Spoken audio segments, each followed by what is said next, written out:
And let's think about that for a minute, and this takes a little more explanation. Okay, when rain falls on a natural forest, very little of it makes its way to the river immediately. And that might be surprising, but particularly in the South, particularly during the growing season, a tremendous amount of that water is taken up by the plants and goes off into the atmosphere. And a lot of it goes down into groundwater, shallow groundwater, deep groundwater. Very little of it makes it to the surface runoff into creeks and streams quickly. So you can have a tremendous hard rain in a forest and the creek doesn't get up out of its banks because the forest is like a huge sponge. But the way we build our cities flips that around.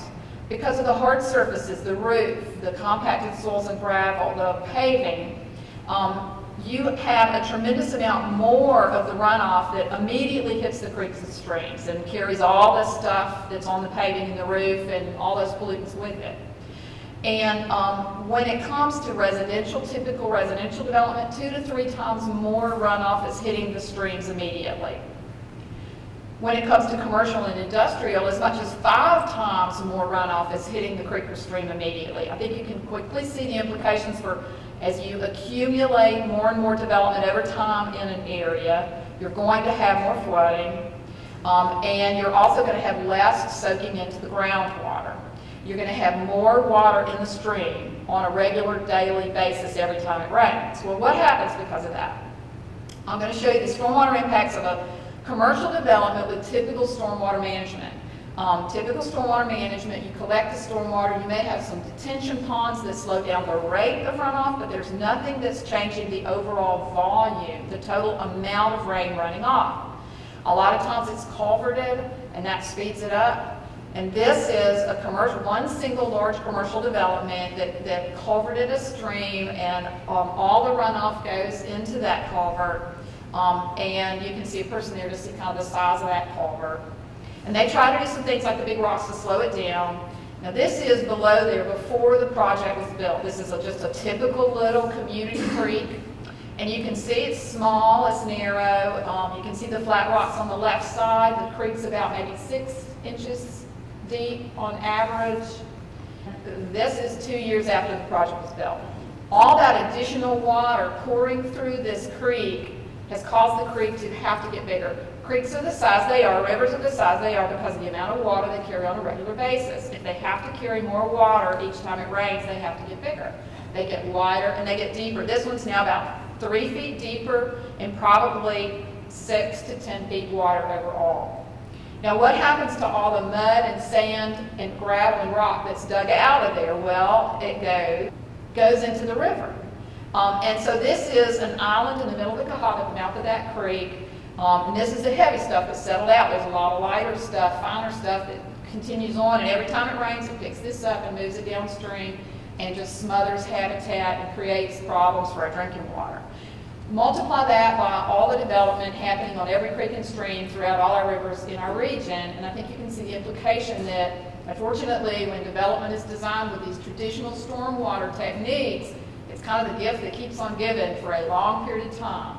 For these, the mud that continues to wash out. It's called in-stream scour.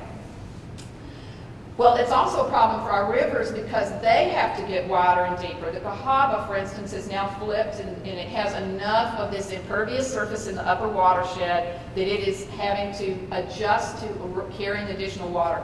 The banks of the Cahaba River are collapsing. All throughout the urban area, from Grants Mill down to Liberty Park, you can particularly see it. And then also when you get down into Bibb County, you can see it in some areas where you have elevation changes in the river. Just this additional water is really tearing up the river. Here you had a sewer line built back in the bank of the river, and when the bank collapsed, it broke the sewer line. Here, when the bank collapsed, it came within 12 feet of this office building. A good reason to have a setback because rivers move over time. Flooding, obviously, then, is another, as I mentioned, problem of the cumulative stormwater running off from development. But the flip side of that is loss of our drinking water supply. This is not 3/4 of a mile from the previous picture in Trussville. And there are a lot of factors that relate to this, but definitely if you have less water soaking into the ground each time it rains, there's less water available to trickle back into the river and keep it flowing in dry weather. A lot of people have in their minds that we don't have much groundwater infiltration here. And just to give you an example, the Chattahoochee River in Atlanta, they've done a study on it. 60% of the flow of that river on a regular basis is groundwater, not surface water runoff. That's probably true of the Cahaba as well. It's critically important for us to recharge the groundwater. The way we're building now, by not recharging the groundwater, we're actually building our way out of drinking water supply. When we have dry weather or drought, there's less water in the river for the Birmingham Water Board to pull out. Well, there are solutions to this, and that's what our we don't like to be gloom and doom. You know, we want to be factual, but the important thing is that there are many solutions. Our presentation typically focuses on the solutions, particularly good local projects that show that you can do a different way of managing stormwater, and it's technically and financially feasible. Two major things I want to focus on today: low impact development stormwater management, and hand in hand with that is environmental site design, or what's also called using green infrastructure. I'm going to buzz through these because Jess and our other speakers will tell you a lot more about this. So when you see this, you can know that rain is being turned into a waste product. They're not called storm sewers for nothing. So rain, a God-given resource, falls on the ground. We collect it, put it into paved areas. We try and get it off the site as fast as we can. It collects pollutants. There's nothing that filters those pollutants. We're investing a tremendous amount of money in designing our cities to turn rain into a waste product and throw it away.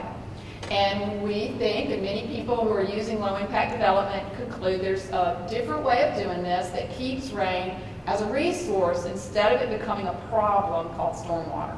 So that's the first aspect of low-impact development: keep rain as a resource. And the key to this is infiltrating the rain into the ground right there at the site with a lot of smaller scale facilities, and letting that recharge the groundwater in our drinking water supply, and also harvesting rain right there on the site to reuse it for things like landscape irrigation, and hopefully eventually flushing toilets and things like that that don't require potable water that's much more expensive, using free water for purposes like that. So quickly I'll show you a couple of types: bioretention, and you'll hear a lot more about that, and rain gardens as ways of using engineered depressions in the ground with special plants to let the water soak into the ground right there on the site. You'll see some today on the field trip. We saw some great ones yesterday also at Hewitt-Trussville High School.